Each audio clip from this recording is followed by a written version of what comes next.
Well, welcome everyone to today's webinar on unlocking the power of automation in AP processes.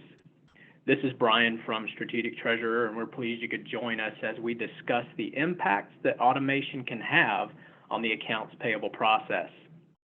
Our speakers for today are Mark Penserini, Vice President of Partner Management at Corpay, and Craig Jeffrey, Founder and Managing Partner of Strategic Treasurer. Welcome, Mark and Craig, and I'll now turn the presentation over to you. Thanks so much, Brian. Welcome, everyone. It's good to have you join us. Mark, I am glad to be doing another webinar with you. I don't know how many we've done together, but it's been a lot and it's been fun.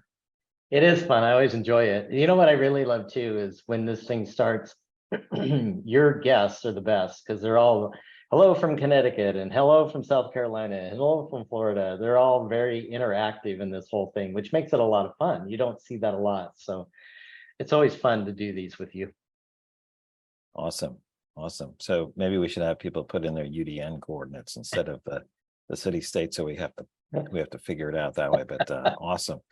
There's a lot to cover today. It's the unlocking the power of automation AP.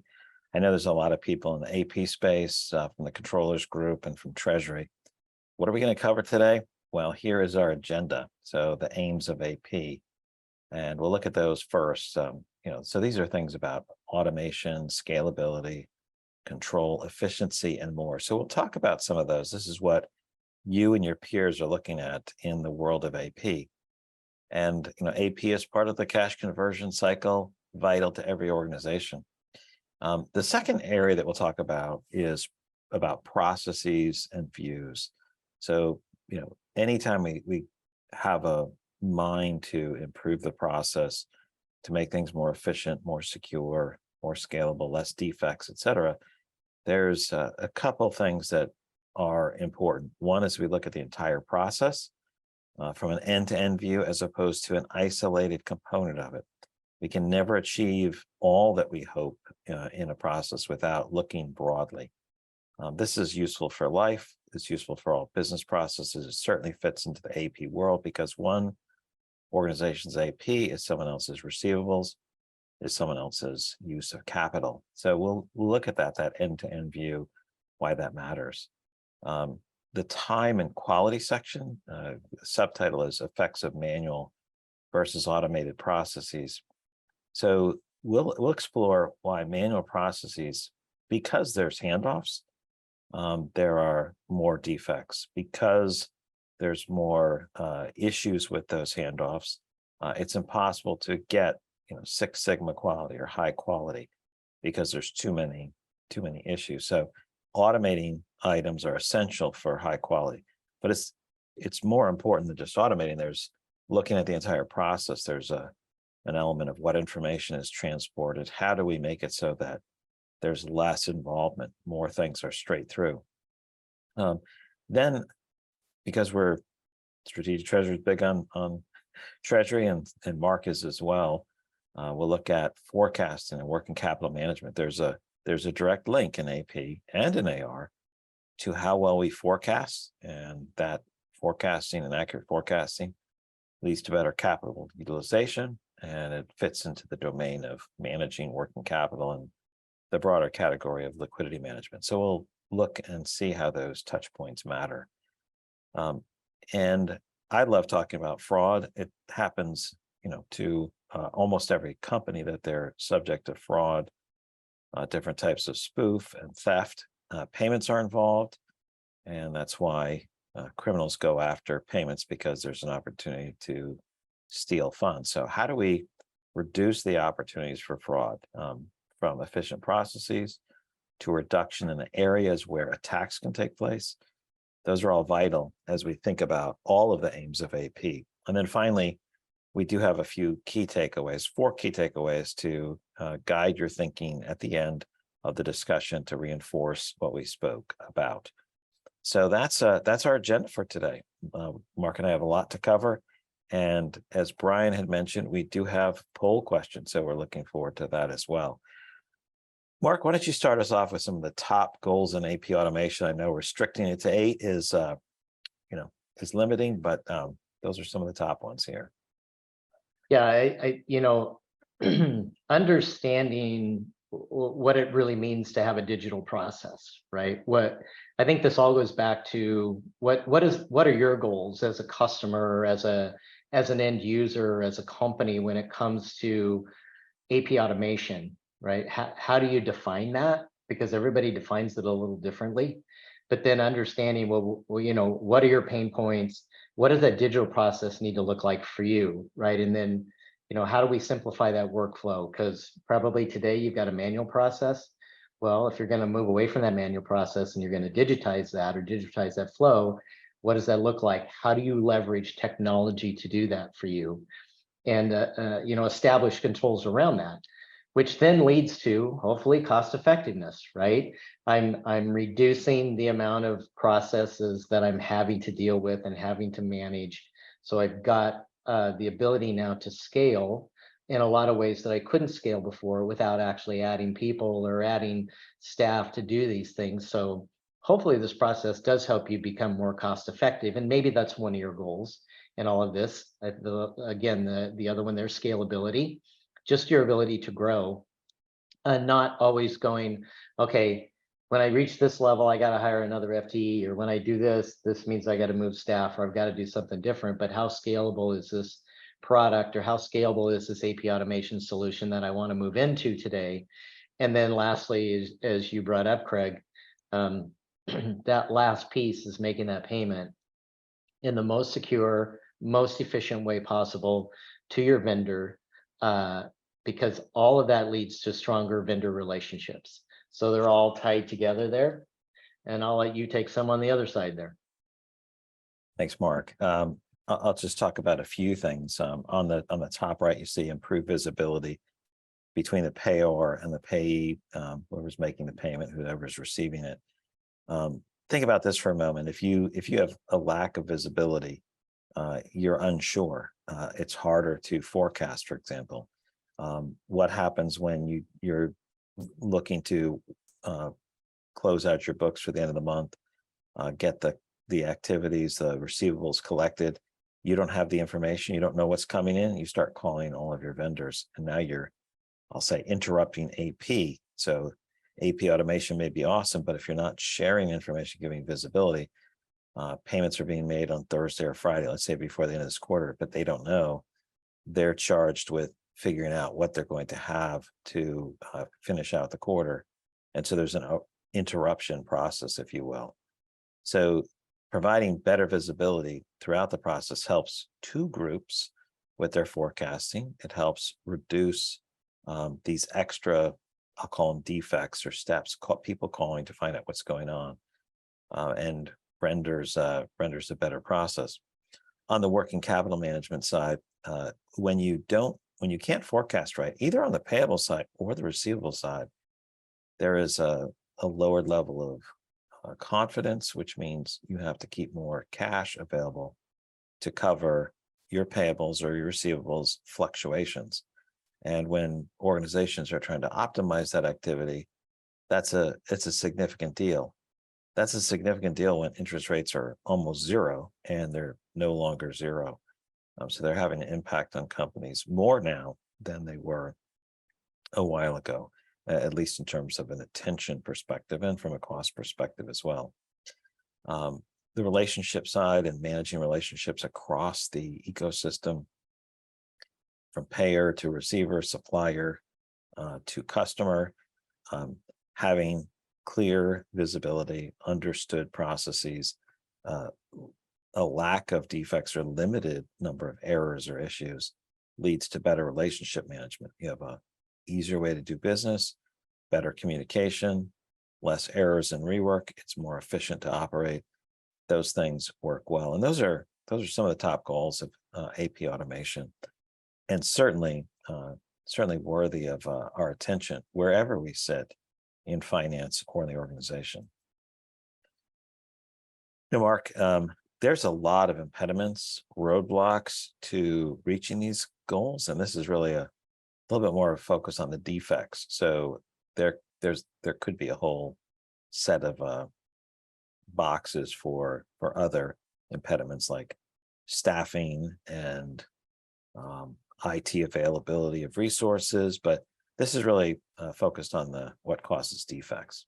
Yeah, change management, all of that I think is part of that. When you when you talk about the impediments to the goal, I think first of all you have to figure out what is the goal, right? What's the successful end result and what you're trying to accomplish, and breaking it down is simplistically, which I hopefully will help you then figure out how you want to achieve the goal that is going to meet the needs of your organization or your AP department or whatever it happens to be. These are still pretty general, right? I mean, if you really look at this simplistically, the steps in that AP automation process are: you've got to capture the invoice, you've got to approve the invoice, you've got to authorize the payment, and you've got to make the payment. That's really the simple view, right? But then when you break down, okay, these are the manual processes that are impeding me from my goal. I've got all these manual processes. I've got to do the data entry to get the invoice into the system. And then I've got to hand that off to somebody else, and maybe somebody else isn't there, so then it's got to go to someone else. So I mean, it's just that, again, poorly designed process. All of those things are what you're trying to hopefully change to get to whatever your successful end result is. And again, the process is probably pretty limited just because of the manual flows that you have built into this. We've seen this a lot, and it was really, and I think we've talked about this, Craig, on other ones. A lot of this got magnified a lot during the pandemic, right? I mean, it's one thing when you're all sitting in a room together and you can kind of pass invoices back and forth, or, somebody fat fingers some and you catch it and you can go back and change it real quick. Well, if you're working in more of a hybrid model, or you're working more now in this, remote model, it just magnifies how broken some of these processes can be and how poorly designed they are, which opens yourself up. And you talked about this earlier. The poor design is really where fraud happens, and internal fraud is on the rise. When I started my career, I won't even tell you how many years ago, I was in the accounting department and auditing firm, and my whole job was to go in and do internal audits for internal fraud cases. And that, I think, kind of started to die down. But honestly, today, with everything that's gone on, we're starting to see more and more internal employee fraud coming out of the AP department because, again, poorly designed processes, no clear change management flow. Those are starting to raise their ugly head and just cause these impediments to really reaching your end goal. So yeah, Mark, go go ahead. ahead. I was just going to mention, this the raising their ugly head. That was an awesome comment, right? It's very, visual. But yeah, this is talk us through this chart. There's the segmented, siloed view at the top and the end-to-end view at the bottom. That was all I had. Yeah, again, I mean, when you look at, if you just really try and simplify this, which for me, it's easier, right? Maybe I'm older and slower, so I need to simplify, right? But when you look at, okay, I've got invoice capture, right? Now, how am I doing that today? Are these coming in mail? Are they coming in email? Are they coming in fax? Whatever it happens to be, you've got this siloed process on the front end of this where you've got to capture the invoice and then you've got to code it, right? You've got to get it into your system. You got to get it tied to a GL. If you're using POs, you've got to match those up. So you've got kind of this broken piece on the very front end, which really can start, and that's how fraud can start right there, because things can be manipulated, not necessarily in a good way, right? But then you've got to go through the invoice approval process, and that's typically, again, another siloed process, so there's no connection between the two. Eventually, you get to payment authorization, and then you get to execution, which means now I'm going to push that over to the accounts receivable side. Now the issue becomes the AR person's getting this, and they're like, well, what am I getting paid for? And they've got to try and figure that out and balance that. And it just kind of snowballs that whole process of being siloed and not really having a true end-to-end view, which again, I think when you start to look at how do I want to utilize AP automation, what does AP automation mean to me? What does that successful end result look like? Start with that and then work your way backwards. Well, for me, it's the bottom slide here, right? There is no broken process. You're able to see that invoice come in, do whatever whatever coding has to be done, whatever validation between the PO and the invoice and what's been approved, all of that's flowing all the way through. And then that same information is being pushed through the payment process over to AR so they can finish their side without having to stop and start and go, why am I getting this? Or, this isn't the amount that I was expecting. And, all of that happens. So I just feel like if you can reduce those defects, you're going to save a lot of time. You're going to eliminate these one-offs that you're constantly having to deal with. And like you said earlier, a lot of this comes back to your relationship with your vendors. Vendors have a lot more choices today, and they're looking for customers that are going to work smoothly with them. And they're also going to pay on time because, like you said, cash flow is king as well. So anytime this system is broken or this process is broken between the two, that slows down the cash, and nobody wants their cash slowed down. They want it sooner rather than later. So for me, the goal is get away from the top box, move yourself into the bottom box, simplify it as much as you can, always understanding that there's a piece of change management that really needs to be part of this flow as you move into this world. Excellent. Thanks, Mark. So our first poll question is now hopefully appearing on one of your many screens. This is a select all that apply. And the question is, what forms of payment do you accept? I always find it interesting. Who's on the call, who's accepting different payment types, ghost card, faster instant payments, virtual card, physical card, check wire, ACH, including other category. So let's just see how broad the list of various options are available. Now, after you select all the options that apply, hit submit. And then there's an opportunity in the chat box to type the word core pay. If you'd like the results of the poll questions that we have, we'll send them to everybody if we get enough responses. And I'll just pick 150. That's a small percentage of everybody who's on today's webinar. So if you type the word core pay, if you type the word poll, that still counts. We just a good way to reinforce everything that's going on. I see some people are typing in both for extra credit. That's good. That will come in handy. So 150. So now we've given Brian something to do. Mark, ACH and wire and check dominating, right? 92 to 95%. Physical card, virtual card sit at about half. Faster and instant payments over a quarter. Ghost card, about 1 in 6. And then other, we don't have details on what that is. Any comments here on the breadth of some of the newer payment methods? Yeah, I think check is check, right? It's never going to go away. It's always going to be up there because everybody's always going to accept a check. Although we're starting to see more vendors say, listen, I'm not going to take a check because I don't want to have to deal with it, right? I don't want to deposit it. I want to wait for it to clear. So you're going to have to either ACH me or wire me or use some kind of a card.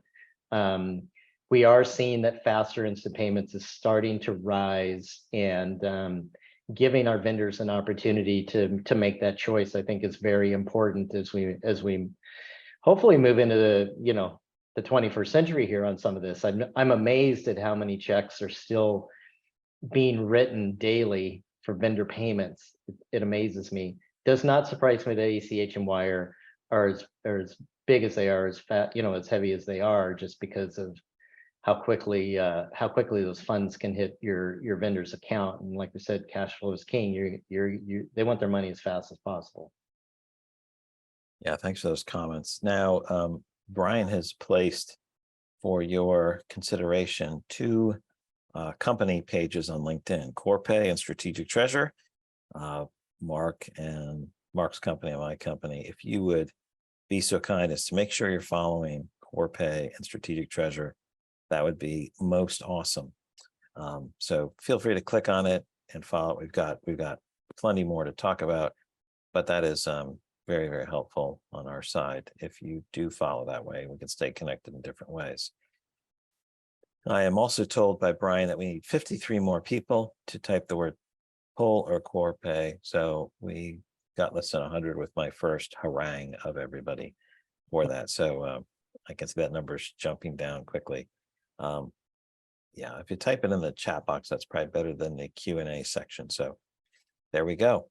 All right, so what do the defects do to a silo view? When we have a limited view, we care about our part of the process and not the other.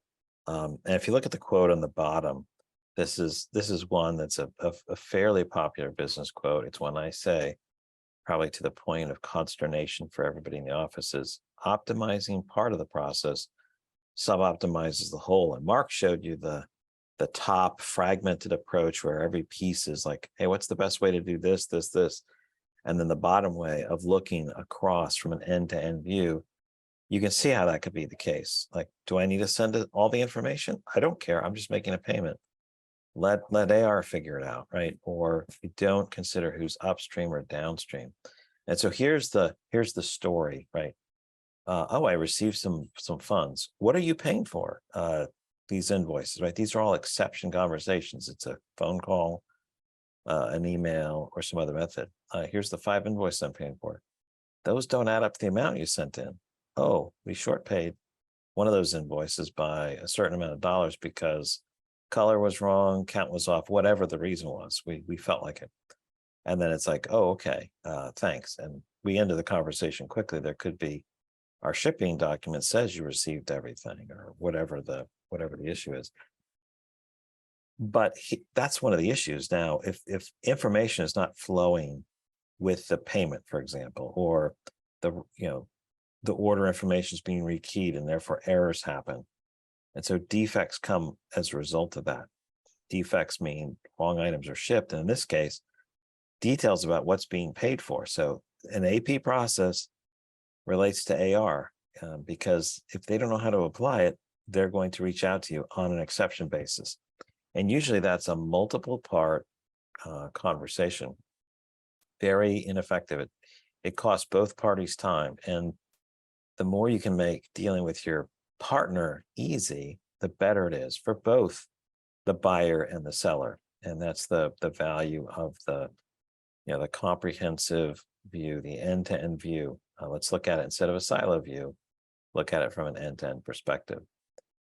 Yeah, we can think about examples and stories of this all the time. And the more you make it costly to do business, the more you're ultimately going to be paying for things on both sides. There's a larger cost to it.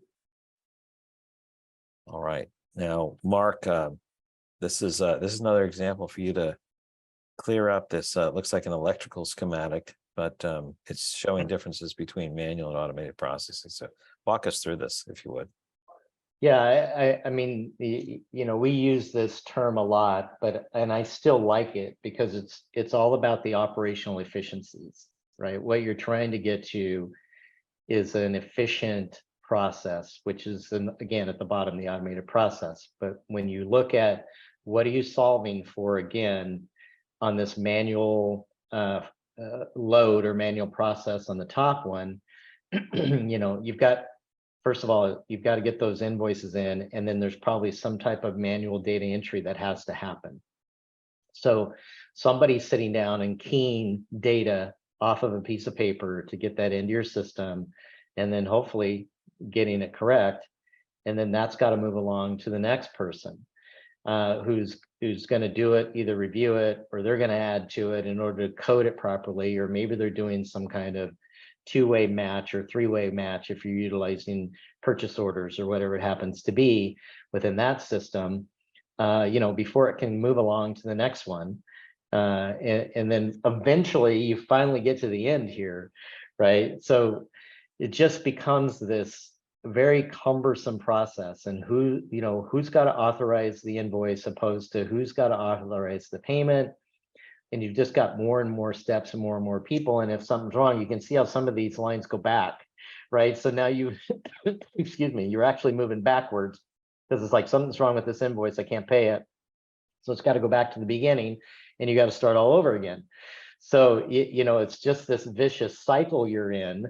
And what happens then is your inability to really manage this and eliminate, like we talked about, fraud, but you're also struggling with paying on time, right? Again, vendor relationships are strained today.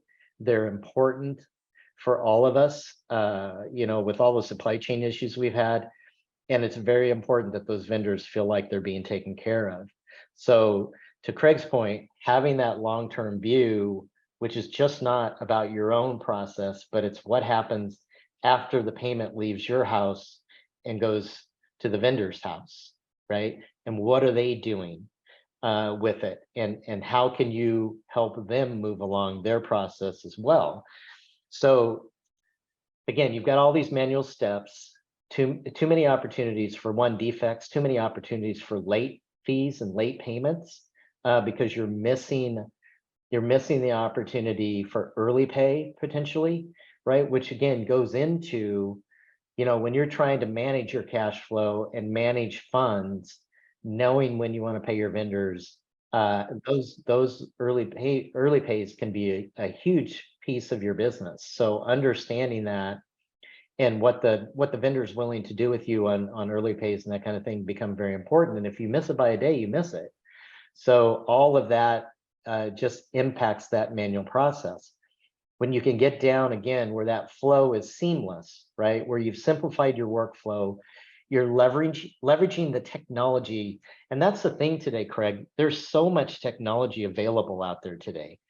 In some ways, it's almost overwhelming because there is so many choices, right? And that's where I think you've really got to figure out what's a successful end result look like to you and to your organization to understand what technology do I want to utilize. But you're really trying to leverage that technology, establish controls, and eliminate fraud, which are eliminating those points of failure and reducing the opportunities for defects. So when that flows completely through and then out the door to your vendor, it becomes very seamless and it's much more manageable, right? You don't have all these lines back and forth. You don't need all those lines back and forth. So you've been able to make that flow much more seamless. And I think ideally, everybody goes, oh, I've got controls because it's a manual process. Well, what we're seeing is maybe those controls aren't as robust or as strong as they could be, where by leveraging the technology, you can actually add more controls and more management into your AP process, which ultimately gives you more control over your dollars. And that's what you're really trying to do. You're trying to make sure that you're managing your dollars as properly and as most efficiently as you possibly can, and providing the operational efficiencies to your staff to be able to focus on other things. Mark, when you were describing the controls there, you were, I think, some of the cyber fraud people would say you're reducing the surface area of attack, right? So it's like, hey, there's not a place to commit fraud here or to steal data. So you reduce the places of points of exposure. The other piece too, when you look at the handoffs on the top section, I've seen this at companies, you've probably seen it in hundreds of companies. Whenever there's a handoff and there's been some type of quality control issue, you might find some sort of log or some receipting process to say, here's the data, here's the quality control. It's really a, how can I point the blame away from me process? So it's a whole extra process designed to point blame for defects somewhere else. That's always been surprising to me how much of that goes on, because the process is manual. How do we determine what the cause is? And instead of fixing it with automation and straight through processing, we add another layer of action that adds to it. The other two parts, I didn't remember if you had mentioned the level of quality, but when you look at level of sigma, what quality ratio can you get?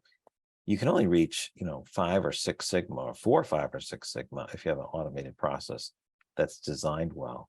If you have a manual process and you put the best people on it and you've got it as tight as you can manually, the most I think you can possibly achieve is 3 sigma. So you're going to have more defects, right?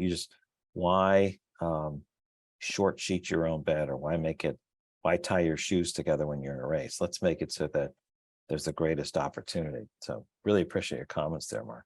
All right. And a lot of people were wondering, where is our next poll question? I want to answer things. So we talked about fraud. What controls does your organization use or employ to defend against fraud? Positive payment, that's for checks. ACH, like electronic pre-authorization, some sort of like digital positive pay. Tokenization, where you replace, let's say, an account number with a digital token that is then mapped behind the system. File controls, totals or hashing. This is where you have this much money for these many items, or a digital hash, which creates a mathematical total for all of the content, which makes it possible to make a change. Virtual card, to use that type of service where it's a one-time use card number for a particular charge, sometimes for a particular amount, or something else. So I'm looking forward to seeing what these results are. And I believe we have passed the 150 people commenting on the chat room. That'll make Brian happy. So thank you for doing that. No need to type that in now. Everyone will get a copy. And we'll go from there. I don't know if I see there's an issue with at least one person seeing the poll. Not sure if that's just some localized incident. So sorry for that. Mark, yeah, your comments on this. I've got a few after you take first crack. Again, because checks are still so prevalent in 2023, you've got to have positive pay in your bank account, right? And the other thing that's really on the rise when it comes to fraud these days is check fraud. Back in the day when I was a much younger person, they used to call it whitewashing. I think they kind of still do, only it's all electronic now. So the technology, again, for the fraudsters and their ability to steal a check that has your banking information on it, and then either change the name or change the amount, or a combination of things, and then get that through even with positive pay, is really on the rise. And between that and ACH, those are the two biggest fraud attempts that we see on a daily basis in our organization. Just the amount, again, of business email compromises and people coming in saying they're the vendor and they're really not. So we just continue to see, that you've got to be on top of all of these different fraud controls. The other thing that's still interesting to me, and I guess it really does play out in our numbers as well, is about 29% use virtual card. And you mentioned this, we call it a single swipe, single use card. The reason for that is it has to be swiped by the vendor for the exact amount of the invoices that a payment is, and it can only be swiped once. So it really becomes one of the most secure and fastest way for a vendor to be paid in all of these fraud control measures that you have in place. Yeah, excellent. As I look at this too, Mark, the virtual card, I'm trying to think of some of the other webinars we've done. I don't think we've ever seen that high of a number. Mm-hmm. I know that makes you happy, that there's room to grow. File controls, totals, or hashing, that's an area that I think has to grow. When we're passing files, that's what we refer to as one of the 4 types of reconciliation, making sure that there's no alteration or that things are aligned. And this is a good way to do it. It's like, okay, the transaction number and dollar amount or value is in line. Perfect. But what if someone changed banking information and routes it to a different account? There could be some exposure there. Now, sometimes there's hashing being done on banking information. So if there's any change in banking information, that's going to be alerted without hashing the entire file. And others hash the entire file. In other words, run a mathematical formula, give a total, and the receiving organization runs the totals and says, hey, the hash doesn't match up. Something's been altered. It was lost or someone was altering something. That's an issue. So lots of things going on here on the fraud control side. Really appreciate each of your input. So AP to AR, what are we seeing here? We have that example that I was given before of this back and forth conversation. So I'm paying the following information and AR needs to receive it. What does AR need? What's the value that I'm getting? I need to know what's hitting my bank account. I get that from my bank. I need to know the details. Does that come through my banking system? Does that come from an email, paper in the mail, a phone call? I have to guess. All of that. We want to know when payments are coming because I'm asked for what's our DSO going to be? How much are we going to collect by the end of the week? Because we have to know what else we're doing across the capital side of business. I want to make sure that payments are received securely. They're not intercepted. So that's what I care about on the right-hand side. AP is like, AP knows what they're paying, but there's that question, is all of the detail making it over? Is it making it in a way that the other side can use it to answer their questions? In the example of ACH, is the value sent by ACH? Certainly, it's whatever the payment is. Are the details emailed, whether it's sent separately and then they have to be reassociated? Do they go over with the ACH? Maybe they go over with the ACH for those who can use it, who have a process of matching that, maybe through a lockbox provider or through a service company that does it. Or is it sent both ways, via ACH and email, or whatever other method are the details traveling with the value? When that occurs, then there's a consistency. It's not separated by time or space. The latency is reduced. I know what I'm getting paid. I know the details. I can self-serve or have my system figure out those items, or I have something that's not quite right. Mark, as I look at the bottom here, this moving from manual to automated, it's easy to say, let's move from manual to automated. Because I just said it, we can all say that. But there's a number of different steps. I'm not sure what I had for lunch, but I'm feeling it, I guess.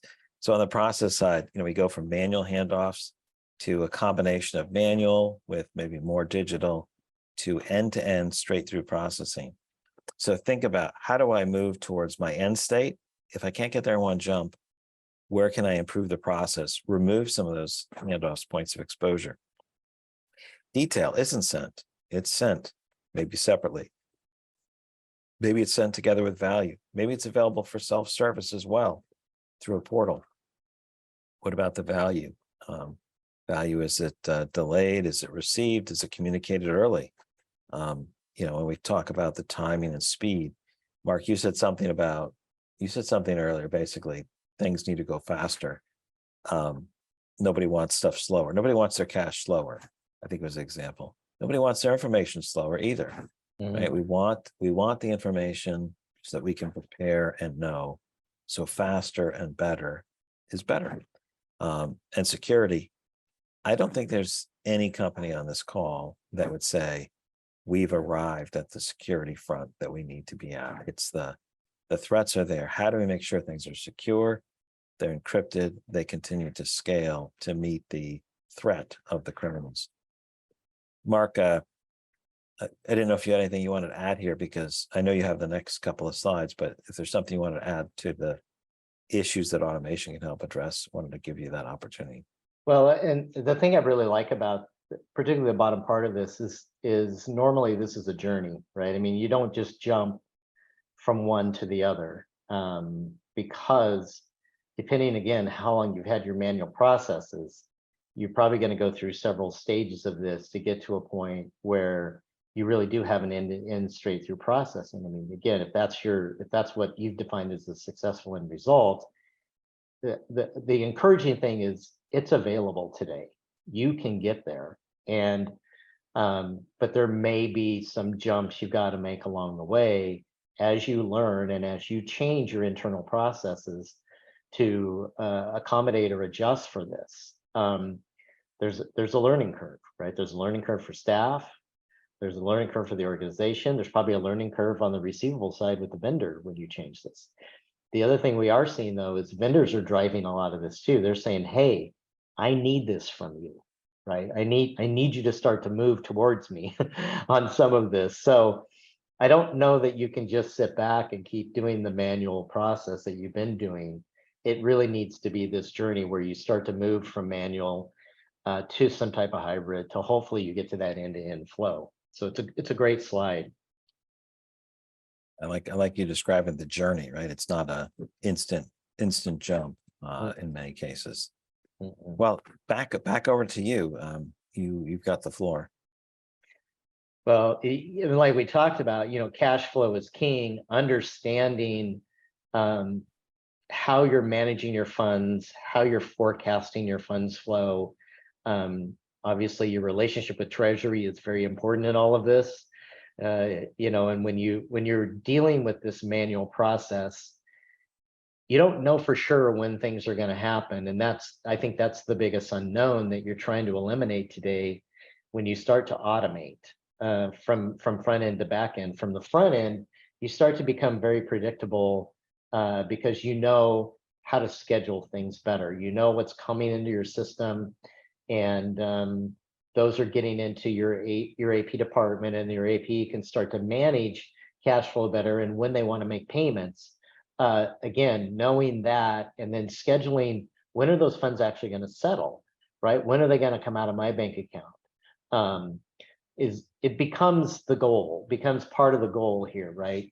And so if you're again utilizing a manual process today, you're probably struggling with that. You're unsure, how much funds do I actually have available for use before I'm going to need it to pay the AP bill, because I don't really have all my AP bills in the system, or I'm trying to manually monitor all of that, and I've got them on a spreadsheet in Excel or whatever it happens to be. So it just becomes a very difficult process to deal with from an AP perspective. And then on the AR side, same thing. You got to call sometimes to find out, did they cash the check? When are they going to cash the check? And you're trying again to eliminate all of these steps along the way so you can take care of your cash flow management and improve that flow and improve your vendor relationships along the way. So you've now got an automated process. So you're more timely in your payments. You're also you also know ahead of time what funds you need and when you need those funds and when those funds are going to settle. And it's not so much about I'm crossing my fingers that they don't cash this check today, or did they ever cash the check? And now you're trying to balance to that, or do I got to stop payment and reissue that check, right? It's just a lot of this back and forth that your team's having to deal with, and that goes back to the whole operational efficiency side of this, to where you can automate this and confidently schedule and know when payments or funds are going to hit your vendor's bank account, know when they're going to settle, and you can forecast properly. And again, avoid hopefully late fees, lost or misplaced invoices that didn't get paid properly. A lot of that starts to go away that are also impacting your cash flow along the way.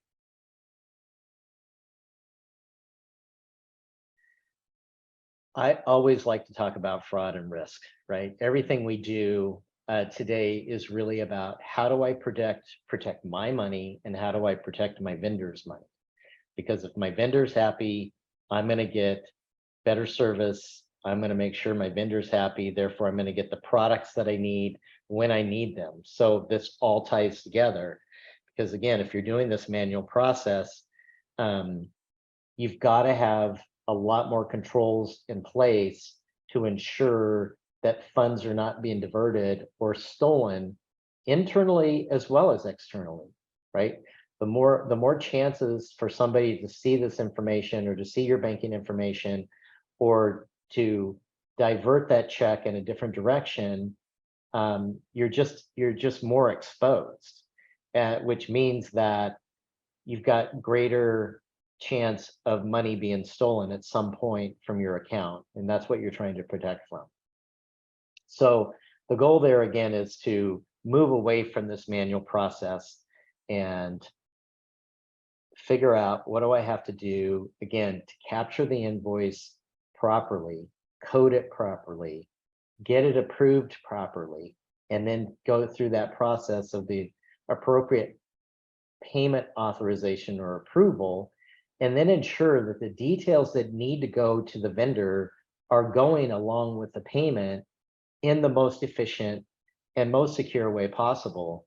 So then when the receivable side gets it, the AR person's very happy because they got their money like they needed it, and they also have all the details, so they don't have to pick up the phone and stop their process.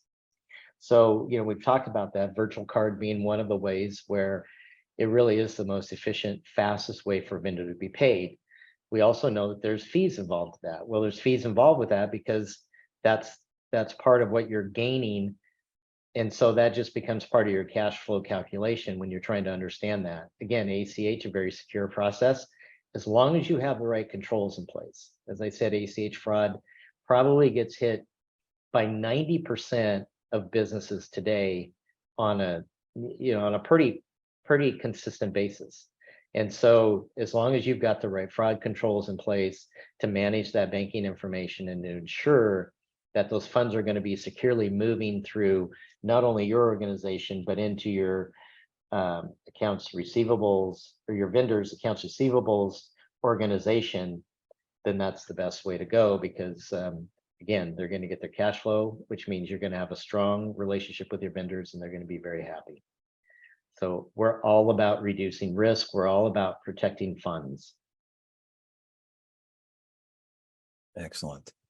Now, our last poll question, I know some people are having a challenge with it. If you can't see it or if you can't submit it, please send a note in the chat box. You could chat to Brian or to the, I guess, to the speakers and host and panelists. That would be fine, just to let them know that there's a problem. So the question here is, we use the following payment types. And these are some of the more, well, many of these are more current payment types. So same day ACH, that's in the US. RTP are real-time payments in the US. FedNow in the US, so very US centric so far.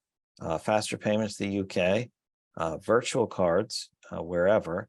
And then Zelle, PayPal, or whatever the equivalent is in your country. I know there's lots of other, you know, banking specific payment systems like Zelle, where it comes right out of your account. If you have that, go ahead and select that. And if we go to other payment types, so that'll be interesting to see. We have enough pull responses, core pay responses. And it looks like perhaps the anomaly with the poll is resolved, at least based on one point of feedback. I think there'll probably be some other opportunities showing up in the chat box as well. As soon as we're ready, we'll begin with the response. Yeah, the opportunities to follow Corpay, follow Strategic Treasurer. Please make sure you're following. That's awesome for us. Mark, on the US side, pretty impressive numbers for FedNow. That's not even close to a year old. No, I'm actually, yeah, I'm pretty surprised it's that high already. But yeah, FedNow is very new still. So that's a pretty decent number to pretty high adoption that quick already. That's Mark, those are the kind of people we bring to you in these webinars, the leaders, the forefront. That is a pretty high percentage. Pretty RTP's been out for a while. It's approaching, 4 out of 9, pretty soon approaching 50%. And then little over 3/4 use same day ACH on the payment side. So that's pretty good adoption. Virtual cards, certainly room for growth. This is higher than we saw on the other question. Mhm.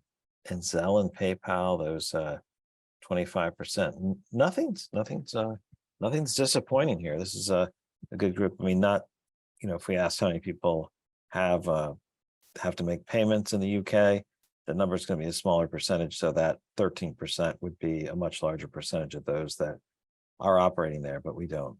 This is just a poll. We're not doing a massive survey to show that. We're So definitely seeing a rise, Craig, in what we call digital wallets, right? Which would be the Zelles and the PayPals and that kind of stuff. So push to debit, all of that I think is part of the digital wallet, or what we consider the digital wallet. So again, that 25%, that doesn't surprise me. I would predict a year from now that number will still be even higher as the adoption, I think, within the payment automation space for digital wallets continues to grow. excellent. So yeah. Well done, everybody. Thanks for responding to these poll questions. We have enough responses. You'll get those answers on the appropriate page when it comes through. So thank you for that. And Mark, I think you said you like talking about security and fraud. And so this is a way where you can geek out on and talk more about fraud and ways of protecting ourselves. Well, and I'm trying to balance this because I know we're running short on time, so I could talk all day on this. But again, I think I'm still amazed today in 2023 that the amount of checks that we produce for our customers to go to vendor payments is still shockingly high, right? And there's just so much exposure to it today, but it's just still one of the most common ways for vendors to be paid when you look at that. And I think just knowing that the fraudsters are getting smarter, technology is getting easier for them to be able to take your banking information. Quite honestly, if I was in somebody's shoes today, I would find a way never to have my banking information exposed on any payment that I did outside of the organization. I think it's very risky. So again, it's ACH kind of the same way. I mean, we get so many ACH fraud attempts every day. It's just boggles my mind, and we constantly have to change our security protocols to continue to manage the amount of ACH fraud that's out there. Fraudsters are also not as selective as they used to be, Craig. They used to be more selective and go after the big guys because the big guys they thought, we can steal from them. They're not really going to care, going to lose it. So it's not going to be that big of a deal. Anymore, they're not that way. So you've got to be on your game all the time when you're utilizing ACH and if you're managing the banking information. So that's another area that I just encourage you, if you're doing that in-house, you've got to constantly be changing your security protocols around that to ensure that your vendors are getting the money and the money's not going to a bad bank account. And then obviously we talked about virtual card. We do all of these, right? I mean, it's not like we do one over the other, but it's a pretty decent mix. It's just much more difficult to steal a virtual card because of the way it's secure and the way it processes with the vendor directly, and the funds are the fastest way for the funds to go into the vendor's account, even faster than ACH. People, oh no, ACH is the fastest. Actually, it's not. But all of these, I think, play a key role in making those payments to your vendors and managing that vendor payment and vendor relationship. I just think you got to be on top of your game when it comes to checking ACH anymore in today's world.